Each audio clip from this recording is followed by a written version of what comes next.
আসসালামু আলাইকুম। আবারও একটি ছোট্ট ভিডিও নিয়ে হাজির হয়েছি। আজকে আমরা শিখব কাইন্ড অফ আর কাইন্ডস অফ, টাইপ অফ বা টাইপস অফ এই শব্দগুলো কোথায় কোথায় বসে। তো আমরা দেখতে পাচ্ছি যে সিঙ্গুলার ডিটারমিনার যেরকম এ, ওয়ান, দিস, দ্যাট এগুলোর পরে কাইন্ড অফ অথবা টাইপ অফ অথবা শর্ট অফ এই শব্দগুলো বসতে পারে। তারপরে সিঙ্গুলার নাউন হবে। এক্সাম্পল যদি আমরা দেখি, I have this kind of book বা I have this type of book. তো তারপরে আসা যাক প্লুরাল ডিটারমিনার যেগুলো হচ্ছে many, few, some, this, those এগুলোর পরে হচ্ছে কাইন্ড অফ, টাইপস অফ এবং শর্ট অফ এগুলো বসে।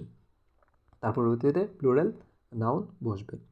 তো এক্সাম্পলে যদি আমরা আছি আবারও, Ashraful has this kind of books বা this types of books.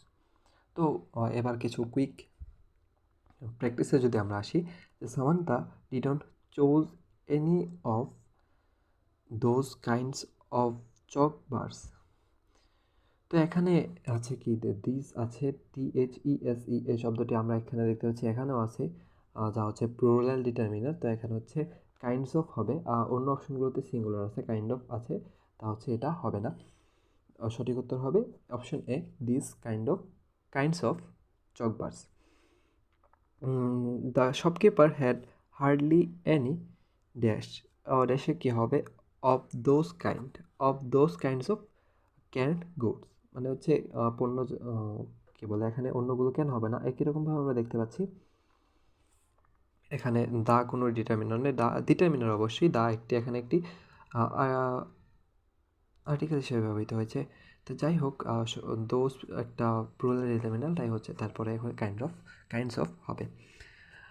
Most of the student like to read, অপশানে কী হবে, দিস কাইন্ড অফ বুক। এখানে অন্যগুলোতে কাইন্ডস অফ আছে, তো তাই ওটা হবে না, কারণ আমরা দেখতে পাচ্ছি দিস একটা সিঙ্গুলার ডিটারমিনার। তো এই ছিল আজকের শর্ট ভিডিও, ও দেখা হবে পরবর্তী ভিডিওতে। আসসালামু আলাইকুম।